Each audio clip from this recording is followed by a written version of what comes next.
we can demand performance, Yeah. right? We can Yeah. drive performance. Yeah. We can do scoreboards. We can track metrics. We can do all the things that we need to do to sort of check the boxes on, okay, growing, profitable, good, like retention's good, talent, all that kind of stuff. But at the end of the day, significance emerges. You can't demand it. You create the conditions for it. That's true. And then it sort of begins to live in those conditions.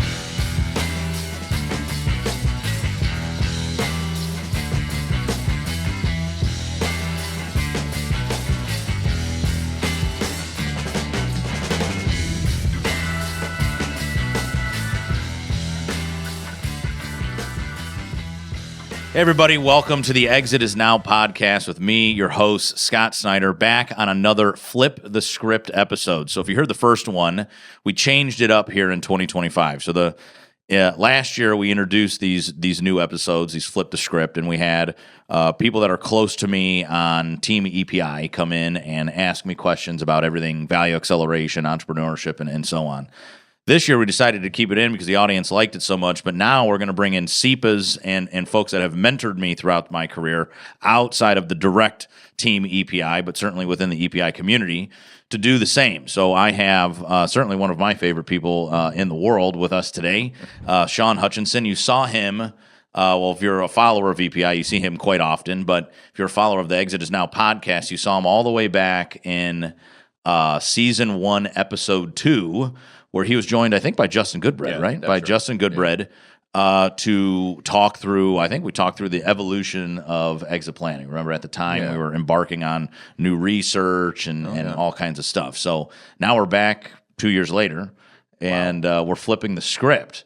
So at this point, the show is yours, and I guess I'm your guest. So welcome back to the show, and thanks for coming in. You're my victim, actually. Yeah, victim? Yeah, this will be great. Yeah. He said we have 2 great radio voices, so if you're not watching the video on YouTube or LinkedIn or Facebook, wherever you get it, you'll certainly at least be, you'll be jazzed up by our nice radio voices. So proceed, your show. Right. Well, I'm glad we could do this. We don't get together all that often and have a chat. I know, yeah. So this should be, it's just like hanging out in the living room, there right? Yeah. There you go. Okay, good. So well, I thought maybe we could spend a little bit of time today talking about this, something that I've heard you say several times. Yeah. I've watched you speak. I've watched you grow up over the last 15 or 16 years. It is right? pretty wild. It is pretty wild. You were 23, 22, I don't even remember. When it started. I mean, for the audience, quick, fun backstory, right? Like you were at that first conference in Fort Lauderdale, Florida, right? Yeah, so you sat next to my dad at the 2008 SEPA program. And my first experience, my first time meeting you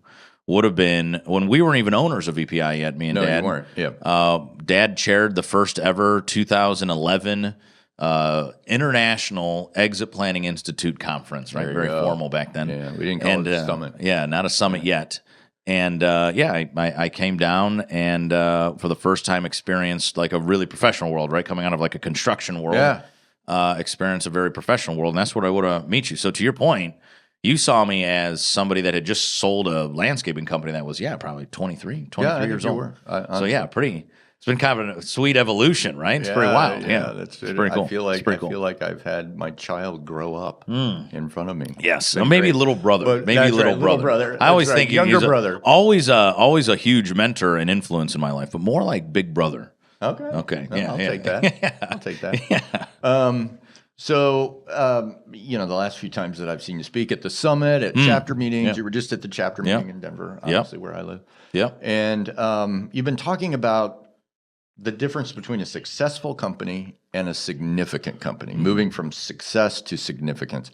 That's actually an interesting concept for me. And I started thinking, at first it kind of flew by me. I was like, oh, success, that makes sense. And then I started thinking about it. Kind of buzzy, Yeah, I was like, oh, okay, I get the alliteration. And then I thought, actually, there's something to that I want to explore. Okay. So, and I want to explore it too, not just within the context of the companies that have been built out there, hypothetically, other owners. You've known a lot of successful owners over the years. I want to explore it in terms of what you're doing here at the Exit Planning Institute. Okay. Right?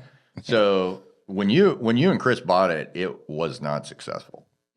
Honestly, it wasn't, right? It wasn't what it is today. Certainly wasn't as today, no. Yeah. So When you think about building a significant company, let's start there. I mean, when I've heard you talk about it, you have a definition. Yeah. Right? What's a significant company? Yeah. So a significant company is one that's highly valuable and transferable, ready and attractive, really at any time. That's aligned to the business owner's business, personal, and financial goals. Okay. Great. Right. Formal definition. You asked for it. There it is. Yeah. What I want to explore is when you're building a successful company, you're kind of monitoring it, building it according to a set of business criteria. We're profitable, we're growing, we're known, we've got a great brand, so on and so forth. Where does the switch happen, or would you even know that you've gone from success to significant? And like on a daily basis, if you're thinking, okay, I got a successful company, but I want it to be a significant company, do you think differently? Do you start making decisions differently? Yeah. So what a great question. You're like the first to actually explore this with me, right? So, I think there's absolutely a shift. And I think I always start with saying change is hard. That's why I think exit planning is hard for a lot of business owners, regardless of age. I think particularly, I think it is harder for more veteran business owners in their 40s, 50s, 60s who've been running very successful companies. Right. And I do feel first it comes like a mindset shift. And it's that shift that we as, exit planning advisors talk about all the time. It's, okay, we're thinking about the X's and O's, the income generation, and now we're starting to relate that to value, and then we're starting to bleed in our personal financial plan and our personal plan. So it's definitely different. And so I think that there's not just a feeling that it's different, but there's like measurable difference. You start doing your performance reviews differently. So when you're sitting with your executives, you're not only just looking at the metrics that make you successful year over year, but you're also looking at how much value did you drive. You're bringing in more personal conversations to the table. You have more transparency in the company. And so, I think it's difficult to get there, frankly, because it's like a total mindset shift. And there's a certain level of transparency that I think is needed inside of a company in order to get there as owners. What kind of transparency? I think transparency into your exit plans. I think transparency. So other people that are working in the company need to know what you've got in mind in terms of 100%. Preparing for. Okay, I think they do. I think there's varying levels, and I think it's also. I would just want to be sensitive to those owners that are a little bit more close to the heart. I think that at least in my own company, and it's hard for me to compare. I guess you're the expert in the field here, because this is really the only company that I've experienced that kind of value acceleration mentality. Right. But I could tell you here at EPI, Dad and I are pretty transparent about what we're trying to do with the company in terms of growth and exit. And I just think it actually ties people into the company a little bit more. And if they love the community and they love the service or product that we have, they want to see it go on. So what I see our employees doing is starting to make plans without me and Chris involved, because they're saying, well, I'm here to stay. And I like the community. I like advisors like Sean. I like our faculty. I really think it's very fulfilling work and meaningful. So regardless of Chris or Scott are here, I want to know that my position is here. So I want to show the value that I bring to this company. So when the new buyer potentially comes in, they see how valuable I am. And it's not really about the Sniders as much about the bigger picture of what we're trying to do. Building something significant. So, but I don't think you'd be able to, I don't think you'd be able to do that if you just were like, oh, we're never going to exit, or we're not talking about exit planning or hybrid options or how to fund different strategic growth initiatives. If you're just kind of quiet about it, I don't think it really all comes to life. So again, I think there's a certain level of transparency that an owner has to get comfortable with. Well, transparency, I think, is also a function of trust, right? I mean, a lot of people, when I've worked with owners who have said, I don't want to tell my employees about anything that's happening here, right? And maybe I'm 3 years away and I'm just going to try to keep it like it's going to be under the tarp the whole time until this happens, right? What I'm thinking to myself is, do you really trust your people? I mean, you got to trust your leadership team. You got to trust your team. And if they're not willing to share important information that's just as important to the employees' lives as it is to their life as an owner, I get it. There is a difference. Then do you really trust your people? It seems to me that you can't have what I hear you saying is trust, transparency, meaning, purpose. Those are the things that start to show up in a significant company rather than just a really high-performing company. Yeah, a high-performing company where you kind of go in, perform, and then kind of leave. Wait, can you think of a significant company out there? A company that you think of right off the top of your bat as a significant company? I go back to the perfect exit story, in my dad's book, the Flexalloy company owned by Andy Rayburn. And we were talking about this at our executive retreat, is that when our leadership team reads that section of Walking to Destiny, and then my dad obviously lived it, maybe maybe I was more influenced by Andy than I thought because I try to replicate some of his behaviors. Even though if you think way back then, they weren't calling it exit planning what he was doing, and neither was my dad yet, really, because he was like his CIO or something, or his director of technology. Yeah. But they were doing it kind of naturally, and I think that's what it started to give my dad these ideas around exit strategy and value acceleration. But I would say, yeah, I think that he had a very transparent company, particularly transparent with his directors and C-level people. Yeah. But he also had when you talk about like trust accelerators and culture, there's a lot of stuff that he did that created I think ahead of his time, like really created a family type atmosphere that was trustful and sharing. And so I think that, going all the way back, you're right. I think that before you can be transparent, you have to kind of change your culture to get there. And I think that it starts with trust.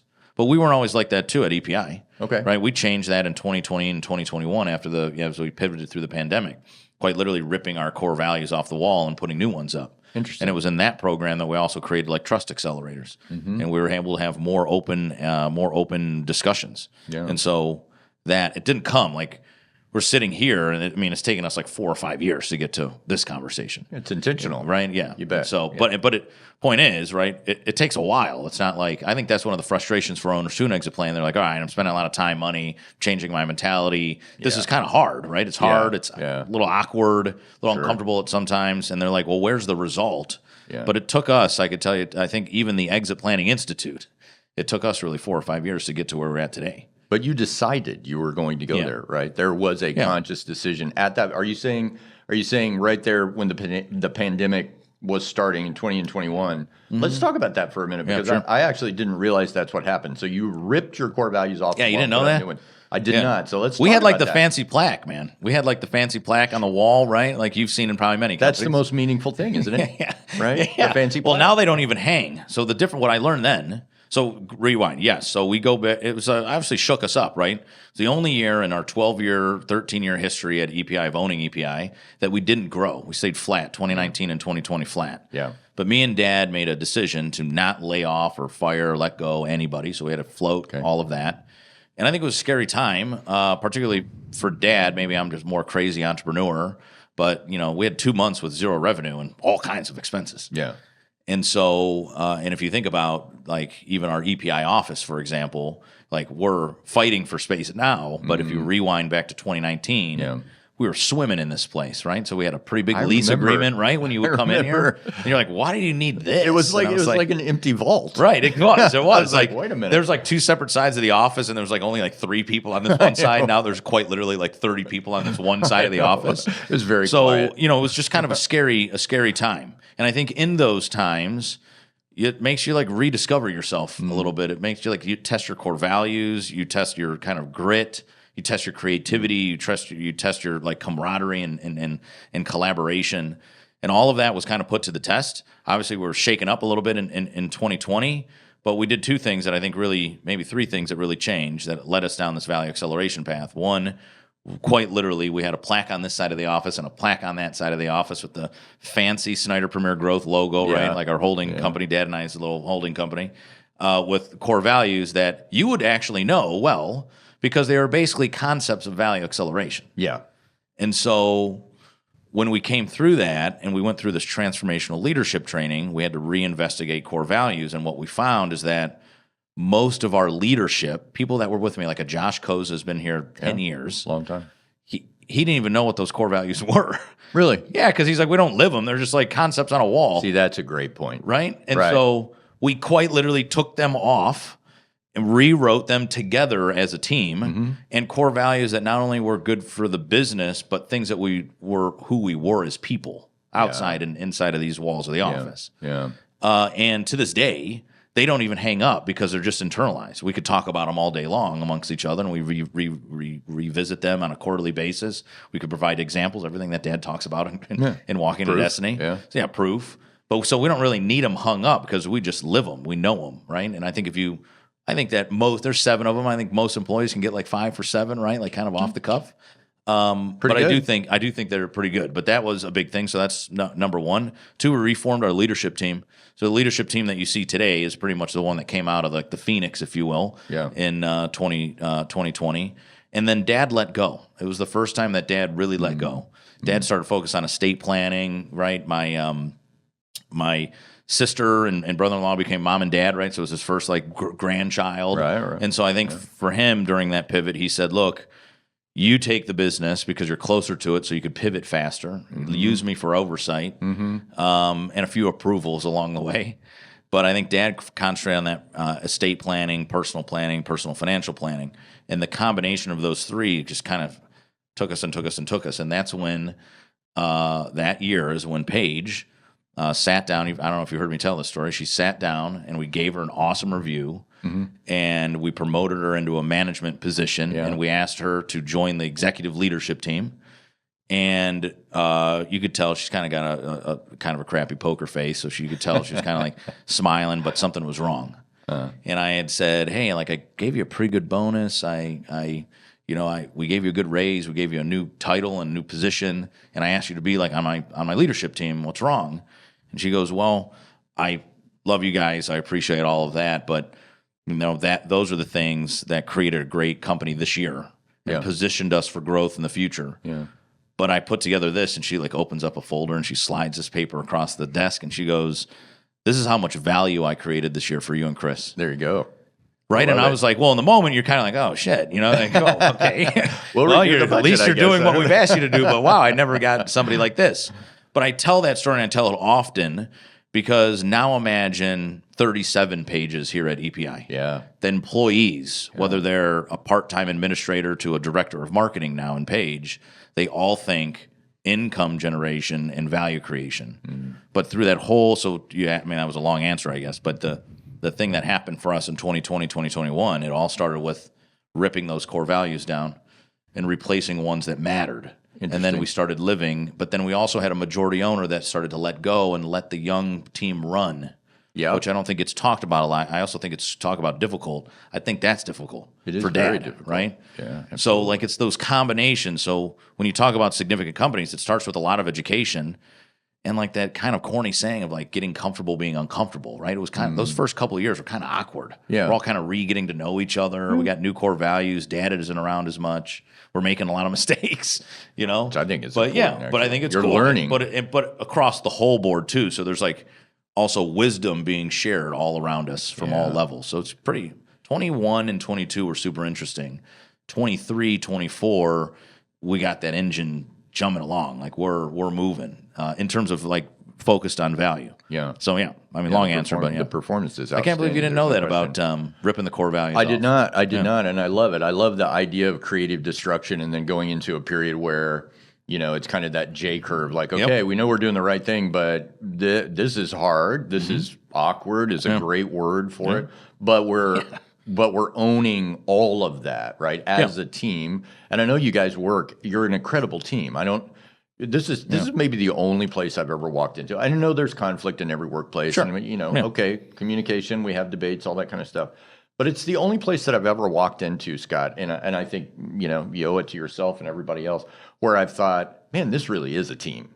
I mean, the way, like from person one all the way through person, however 37. Many there are, 37 there 42. Are, right? And any given day, you guys have more. That the folks, because you do, I think, such a good job of vetting people and interviewing them so that they understand what they're stepping into and can support it. Everything you do is additive. As the team gets bigger, there's a shared experience. And what I hear you saying, and it's been clarifying for me, thank you, is that significance, if it's going to be a significant company, it sort of has to live in the bones of the people who work there, right? The significance is for them. It does. It's not necessarily a significant company. It's a significant place. It's a significant life, and they're sharing in that. I think that's really amazing. And I also hear you say, look, we can demand performance, right? We can drive performance. We can do scoreboards. We can track metrics. We can do all the things that we need to do to sort of check the boxes on, okay, growing, profitable, good, like retention's good, talent, all that kind of stuff.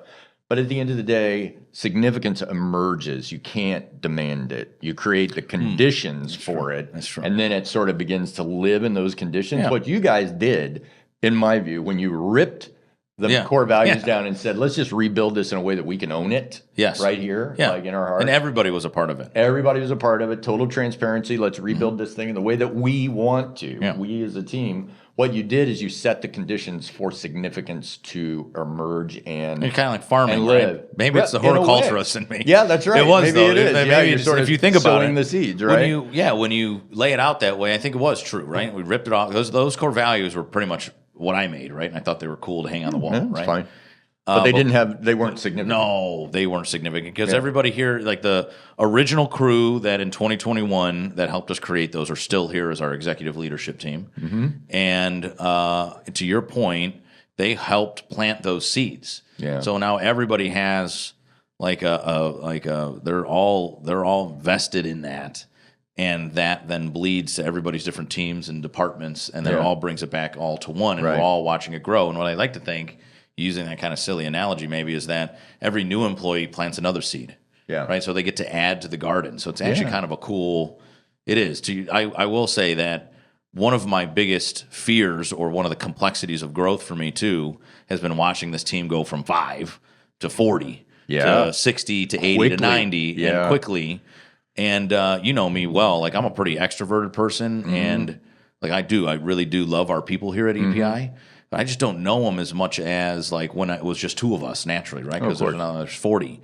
So I think one of the coolest things too to watch, to kind of see grow, is how everybody plants their own seed here. So although I don't know XYZ person as much as I knew the original 2, you could see their seed being planted and their garden being grown. Yeah. And I'm like, oh yeah, they are one of us. They get it. You know, get it. They're it's not about me and Dad anymore. It's about the 7,000 SEPAs and the 20,000 other advisors that hang out with EPI. And the mission that we're on is to create more companies perhaps like this one, where people can learn, grow, and thrive and have wealthier people across the board. It's reasonable, I think, to think that one of the conditions that has to be there for a company to become significant is that the people who own it have to let go. They have to not. Because the people who own it will demand a certain kind of thing happen, right? And other people can't own the experience. They can't actually. There is actually something called economic gardening. Okay. That is a thing. That is a practice called economic gardening. Okay. Yeah, I think it came out of Colorado, as a matter of fact. Oh, look at that, huh? So we're taking a quick break. Quick break, and we'll be right back. Thanks. All right. Hey there, business owners. Are you ready for a game-changing opportunity? Introducing the 2023 National State of Owner Readiness Report. Over the past decade, this groundbreaking research has reshaped how we view business ownership and exit planning. This report isn't just another study, it's a deep dive into the evolution of business ownership. It shines a spotlight on the crucial intersection of business attractiveness and owner readiness, revealing the undeniable impact of preparation on achieving successful transitions. With younger generations taking the reins, exit planning is taking on a whole new perspective. Education and awareness about preparing for the future have never been more crucial, and with financial readiness leading the charge, there's a clear opportunity for growth and learning. But here's the kicker. The report shows a surge in exit planning education and understanding, yet many still lack formal transition teams, highlighting the essential role of comprehensive support. So who's got your back? Trusted advisors have evolved from CPAs to financial advisors, making a decade of significant change in support networks. Ready to take the next step towards a successful exit? Dive into the Exit Planning Institute's 2023 National State of Owner Readiness Report and start shaping your legacy today. The future is knocking. Are you ready to answer? Discover your readiness level at 2023ownerreadiness.com and take the first step towards a successful and significant exit. Are you a business owner seeking to unlock the true potential of your enterprise? Look no further than the second edition of Christopher Snider's revolutionary book, Walking to Destiny: 11 Actions an Owner Must Take to Rapidly Grow Value and Unlock Wealth. In this updated edition, Snider presents proven strategies for maximizing your company's value and accelerating growth. Whether you're aiming to sell or simply want to ensure long-term success, this book offers a blueprint for building a thriving, self-sustaining business. Walking to Destiny isn't just another book, it's a game changer, backed by Snider's own experience as a successful business owner and as a SEPA. This book bridges the gap between business owners and advisors, guiding you towards financial freedom. But don't just take our word for it. Hear from those whose lives have been transformed by its insights. One satisfied reader raves, "The best guide for transitioning out of privately owned companies. I recommend it to all business owners and advisors." Another praises it on its focus for maximizing business value, calling it their, quote, principal tool for educating owners. Ready to take control of your business's destiny? Visit walkingtodestiny.com now and use code EXITISNOW to claim your free copy of Walking to Destiny, 11 actions an owner must take to rapidly grow value and unlock wealth. Don't wait for the perfect moment. Make the moment perfect by seizing this opportunity today. All right, everybody, welcome back to the Exit Is Now podcast, hanging out on another Flip the Script episode. So hopefully we're enjoying the conversation. I'm going to hand it back over to Sean, who's running the show today. So keep firing away. All right. Well, it's been an interesting conversation so far, I think. So if you were to imagine, so you're a Snider, right? You're a Snider. Yep. You guys bought the company. Yep. For a long time, Chris did your job, right? Yep. And then you kind of took the reins and you've been building it up as, what's your title now? President? Something like that? Yeah. It's important to have a title, right? Yeah. You're president. Yeah. So that's right. So I know you're actually not in the office that much. You travel a lot. I travel a lot. Yeah. Right, it's the U-shaped year now. So like Q1, Q4, I'm around a lot, but it's like snowy and cold outside. I'm a summer guy. Okay. Yeah. So if it's like summertime, it's RV season. You're outside. I'm out You're out experiencing here. the world. Okay. Yeah. But, there's this old saying that the culture of the company is actually what happens when the boss is not there. True. Yeah. Right? Sure. So you guys have built a great culture. You've got a great team. They planted the seeds. They believe in the core values that are now there, right? And we might talk a little bit. I might get you to name a couple of these things. I don't want to put you on the spot because you might score low on that. Ooh, Scott, I don't know. No, I think I'll go 7%. You're going to go 7. Okay, you'll go 70. So and your leader, it seems like it could live without you. Yeah. Right? I mean, it's not about the Sniders anymore. I don't think so. Which is amazing, right? Yeah. I think that moves it from success to significance. Yeah. What happens next with Exit Planning Institute? What's the next stage of significance? Yeah, I mean that's quite interesting. So yeah, I would say I think we're not all the way there yet, but I think I do think it was maybe twofold. So last February I got married, and me and Dad missed a SEPA program. It was the first time we've both been out for a SEPA program. That's right. So Dad has missed. We tested one like a year and a half ago in like a fall program where Dad just wasn't there. Yeah. But then came February, we're like, well, like I'm getting married and then on my honeymoon, and Dad wants to stick around with Mom and hang out in St. John.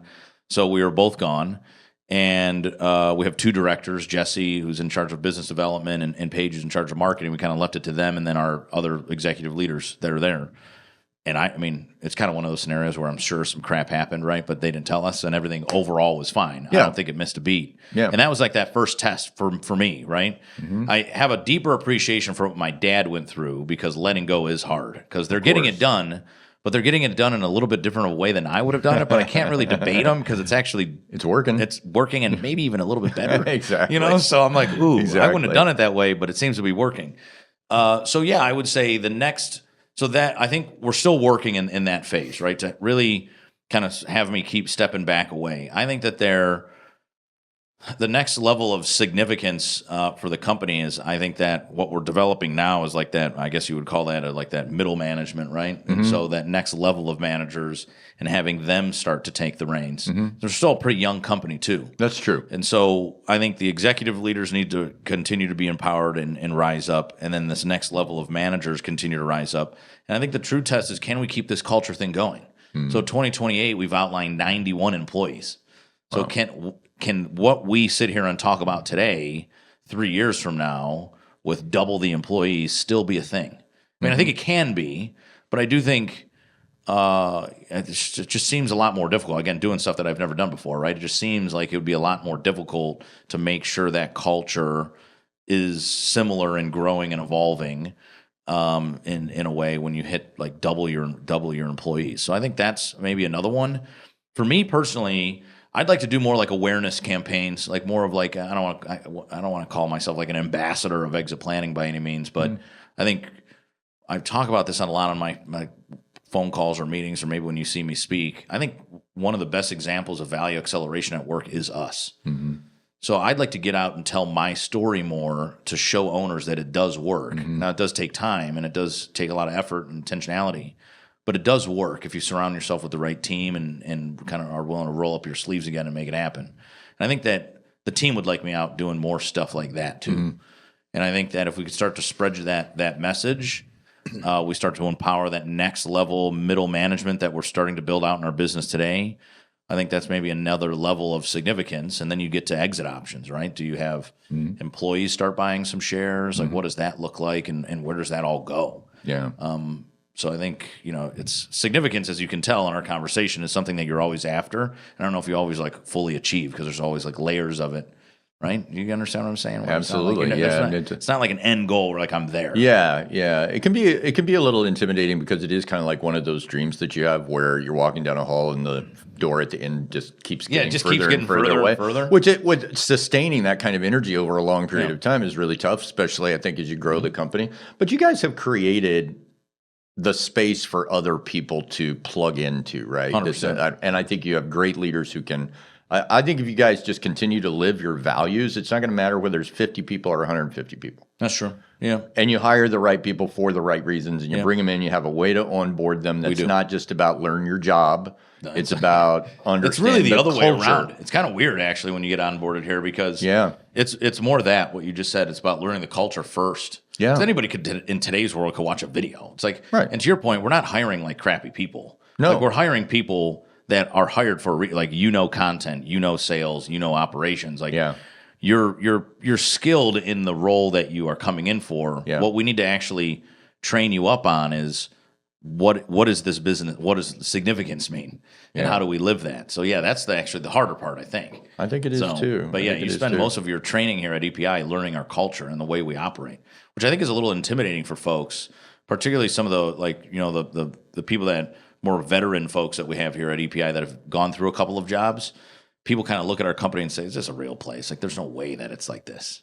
But it is. It truly is. They're just like, they really want my opinion, or they really do. Like, I get it all the time. Or they write it in like the anonymous surveys, like, please continue to do this. I can't believe that this is real. Like, please continue to do that. Pinch X, me. Y, and Z. Yeah, like, Pinch me. It's kind of a cool, I'd like to think a cool place to be. But there's a sense of entrepreneurship here. Even if you're not an entrepreneur, there's a sense of, like, we call it accountability with authority, one of our core values, right? Where we're people they don't want to be micromanaged anymore. They want to be free. So let them, I always say, just let them run. They're going to make some mistakes. The difference of what I've done too, now I'm going down rabbit holes now, you got as a host here, you got to wrangle me in. I would tell an owner, if they're listening now, if you want to do the kind of stuff that we're talking about, you have to budget for it. Just put it as a line item in your budget. Great point. Because before I didn't do it, and we'd mess up, and I'd be like, all right, Dad, well, we were supposed to make 25%. We only made 20% because a bunch of screw-ups that I didn't account for cost a bunch of money. Now I could just say, we know in this type of culture, we might take a hit that hits successful, but that hit will actually drive more significance or multiple up. So and I'm going to start to plan for it as a line item. Like, I don't actually know what our accountant calls my little SG&A lineup, but it's like screw ups by Scott, and you just start budgeting it because regardless of age, when you're in a company like ours, is that we're test driving stuff all the time. We're letting people run. Of course. So they're going to fall. And you're moving fast. And we're moving fast. We're going to skin some knees. We got to get some Band-Aids on and keep going. It's really interesting. I used to say that I thought a quiet workplace was it was like a dead workplace. When you walked into an office and it was just like everybody's working at their computer and it's just sort of whisper quiet and nobody's talking to anybody. I always like to see a bit of chaos. Like some energy. When you walk into a place and you're like, okay, people are talking to one another, they're working through problems, they're figuring out how to solve for things that maybe they haven't seen before, asking each other for help. That to me is a sign of a company that may feel to some people, especially a little old school. Yeah, a little old school. They may walk in and go, my God, this is like preschool.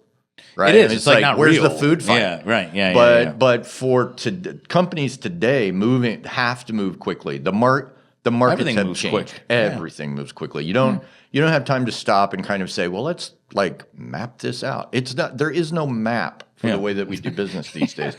And I think it's a big adjustment. I think really it is. I think the velocity freaks a lot of people out. Mm-hmm. And what happens is that if they're not comfortable with the velocity, they sort of start to rein it back. Like I want to rein this chaotic kind of noisy thing back in, and it starts to turn into a library. Yeah, it's definitely not like that. It's not like that here. Yeah, it's to your point. The other thing that when I hear you tell that story too, you also have to be open to feedback. So this is another thing that back in 2020, right? You know Fred Johnson, right? We went through this transformational leadership training that he has, and I know everybody that's listening right now is like, oh yeah, we've all been through leadership. And so have I, right? I've been through, whether it's a soccer career, we did a lot of leadership training at the private high school that I went to, and certainly leadership training in our businesses. A little bit of eye rolling. But a little bit of eye rolling. But this was transformational. You're just going to have to go do it yourself if you really want to know it. It's something you have to experience. You can talk to, if you're at a summit and you see Team EPI walking around and you see some of the original folks, like the leadership team that went through it, it was like, have you ever seen that show Billions? I don't know if you ever saw. So they have like that psychologist therapist lady on staff. Yeah. It's like that. Where like we're aggressively working, we're very competitive, we're entrepreneurs growing a company. And so it takes it takes a toll on your mind. Yeah. So you need somebody to go talk to. Yeah. It was super weird those first few sessions where I sat down in this like group therapy, which he called leadership training. And like somebody like me and Paige were able to have like a very open conversation about how we were feeling. And that's where I learned, though my dad has said this, he says this in Walking to Destiny, business is personal. Yeah. That's one of those old school sayings where like leave the personal stuff at the front door. Yeah. I don't think that's how life is. Yeah. And so that was the first thing that I learned. But I tell you that story when I think about feedback, because the other thing that if you were walking around EPI and you hear people having conversations, some of the conversations are tough. Mm-hmm. And one of the things that came out of that training that helped us rip down those core values and create what we have today is that Fred just calls it's not about your mama. So like you're here for a reason, right? He calls it you are enough. So it's like if you took me and you or me and Paige, they're here for a reason. You're an A player. We loved you in your interview. You've been growing with us for 6 months, 2 years, 3 years, whatever it might be. So the feedback that I'm giving you isn't because I don't like you or I think you're bad. It's actually the opposite. I'm so invested in you that we need to give you some feedback so we can all grow together. Mm-hmm. That's another hard mentality shift and maybe something different than you're used to in other workplaces. There has been several employees here that are like I usually just frankly kind of get shit on at my old work, right? It's just like critique. Right. And here it's more like just positive kind of, maybe not even positive, just feedback. It just is. Yeah. Because we're saying you are enough. The truth is enough. So, the truth is enough. It's like your stuff. Yeah, it's like your stuff. Truth is enough. Yeah. That's really interesting. So I really, this has been super helpful to me because what I'm hearing is significant companies become significant because their people feel significant, are significant. They are who they are. They play a role. They feel like it has meaning. They feel like it has purpose. If you can't deliver that as a leader, if you can't deliver that, I don't know that you're leading anything that you're going to look at as sustainable. Yeah. Right? Yeah. Because you're just going to you're going to have some good years and some bad years. And at the end of the day, somebody's going to kind of pass judgment on, well, it's it's worth something. It's successful. Yes. I don't think a super valuable company is automatically significant. Yeah. Yeah. Right? Yeah, I agree. And I think there may be some companies that are kind of dragging their feet on the success side, but are pretty significant. I think the two are tied together. Okay. But I really do believe is that if you are focusing on significance first, if you're creating that kind of environment, you'll get to success. I don't think success is the platform for significance. I actually think maybe it's driven it can be driven in another way. Yeah, driven in another way. I totally see that. So I totally see that. Let's talk about SEPA. Okay. I want to talk about the significance of the SEPA itself. Okay. So you're building a great culture here. Yep. How do we build a great culture as a professional community? That's hard. I mean, now we're going to 5,000 people, none of whom work in the same office with one another. I know, right? Yeah. I mean, but you do have to. I think every profession, if you will, is at some point going to have a kind of personality to it. What do you want the SEPA personality to be? Yeah, I would say this is such a good question. So we're launching, we have launched our Beyond SEPA path, right? Yeah. So we've realized over the years of certifying our professionals that we need some additional help along the way post SEPA, integrating everything that we just learned, as you can imagine.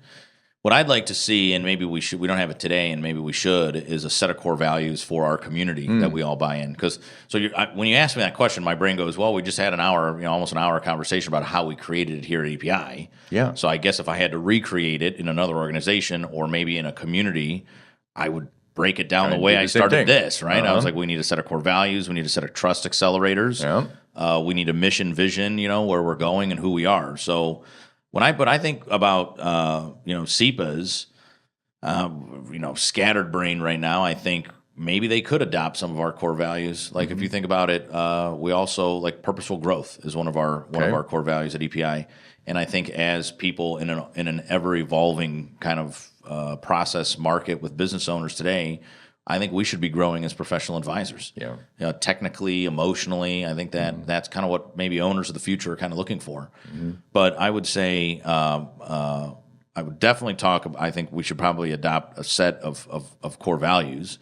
But I also believe they're kind of outlined in Walking to Destiny a little bit, if you will, right? I believe a SEPA is somebody that's a connector of people and collaborator. They know that they can't possibly do it all, so the strength is really in the team. Yeah. And I think maybe that organizing principle sticks around is like, we believe a way to significance is to have business, personal, and financial goals kind of blended and aligned. And you have to believe those types of things. If you don't really want to collaborate and you only believe in one or two of the legs of the stool, you're probably not right for the community. But I also lean on some of the stuff that we put in the summit. Like we talk about summit being experiences, people, and innovation, playing off the EPI, if you didn't notice, right? Yeah, that's right. Experience, people, innovation. When I think of SEPAs, I think people that are driving unique or maybe even transformational experiences for each other and for business owners. I think of people that want to surround themselves with great people that challenge themselves, but they also bring in and create community and collaboration with. And innovative, continuous thinking. More and more owners will be adopting the value acceleration methodology as the way of doing business, and we'll learn more. And so the methodology will continuously evolve. So you have to be kind of top of game, innovative, creative along the way.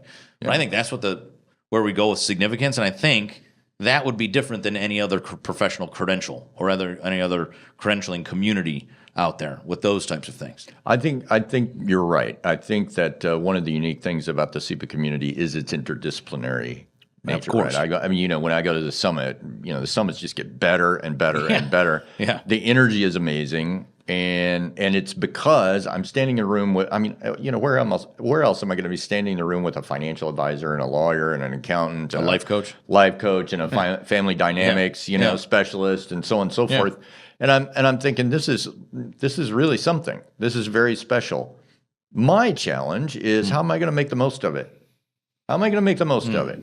And I think EPI has to play a role in that. Like, how can the organization sort of enable me to connect? Because I have to connect more than just once a year at the summit, right? I've got to have a way to really connect. And I know the chapters are one way, right? You can get involved in the chapters. Sometimes that's a good, works for some people, can't work for others. But I'm really interested in our next evolution as SEPA community being sort of beyond, hey, I'm a SEPA, like I got this thing that I possess, that I earned and I possess, into what kind of community are we going to build? Because we kind of have a blank canvas here. That's the kind of interesting thing. We're not the AICPA where we're like 400,000 years old or whatever. Or like 400,000 members. And 400,000 years old. They've been around forever. 1873. We don't have that sort of headwind. Right, something kind of that sort of holding us to history. We have the opportunity to sort of sit down and say, who are we going to be? Yeah, I think one of the things that goes for me, my mind goes wild. Maybe it's the entrepreneur in me too. Is that when I talk about this success and significance thing too, I think I talk about a new way of doing business. So like if you're a 19-year-old just starting your first company, the way in which you learn how to grow that company is through value acceleration. Yes. So I'm talking about CFP, CPA, the attorneys, some people that still have maybe older school thinking, quite literally dropping all that old stuff or maybe taking the good things out of it and just evolving the way we think is just a different market, right? We got to I just think the whole professional, I think the SEPA community could shake up the way we do business in America. I mean, now that's a big, bold statement, but I think that there's a new way of doing business that isn't transactional, but is very relationship oriented, that isn't super competitive, but more community based. that is a lot of the stuff that we just talked about, right? Like a lot of feedback, a lot of coaching, a lot of education. And then I think we need like some more technicians in the exit planning space, right? And so I just think things have changed. To your point, like leadership has changed in our country, the way in which people want to be led. Generations have changed that. AI is being brought in, things of that nature. So I just, who can the SEPA community be? We could be like real game changers. So when they look back and 50 years later, and they say, "Oh, here's another evolution of the way we do business," they could say, "For the last 50 years, it was the way the SEPAs did it. Now it's changing and evolving again." But I think that's where we're at. I think it's time. It's like almost like a weird kind of comeback all the way around. It's a ripping the core values off the wall and putting new ones on. I think the SEPAs have that blank canvas to go do it for themselves. And in the spirit of EPI, I would say, let's just do it. Right. Let's get going. Yeah, why don't we just do it? Right? Like let's show. Let's do it and do fast. Doing it. Do it. Let's go and do it fast. Absolutely. That'd be great. Well, Sean, I think we've come to the top of the hour. I think we have. Any more questions in the old holster? No, I really appreciate spending time with you. Thanks. Every man. time I get together with you, I walk away thinking, God, this guy is amazing, and the EPI is amazing, and SEPA is amazing. I'm just thankful to be part of the community. So thanks for that. Well, thank you. That's been ever since you saw me, and that people have heard me tell this story. But when I first met Sean, I don't know if he knew how hungover I was. I do. You have told me that. But I was a landscaper, so we would cut lawns and plant trees for 12 hours, and hit the bar. What I realized and hang out in this friggin' professional advisor community, how well you guys carry yourself the next day. We went to, your stereotypical networking social. People were canning wine and gin and tonics. And I was like, all right, I think I can keep up. And I'm a young guy, right? And I was like, oh man, I feel awful. My dad is like, hey, it's time to go to work. I'm like, dude, it's 7 a.m, man. Like, what are you guys doing? Anyways, I appreciate you sticking with me all those years and providing the friendship and the mentorship that you have. So you made it easy. But I appreciate you coming in. And for our listeners, our next show will be on March 19th. So subscribe, listen, and leave a review on all of your podcast platforms. We'll see you guys next time. Thanks.